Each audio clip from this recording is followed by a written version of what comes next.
Hi guys, adding music in vllo app is a straightforward process. vllo is an editing app available on iOS and Android known for its user-friendly interface.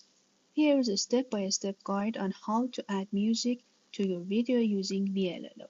Steps to add music in vllo. After you open the vllo app, start a new project.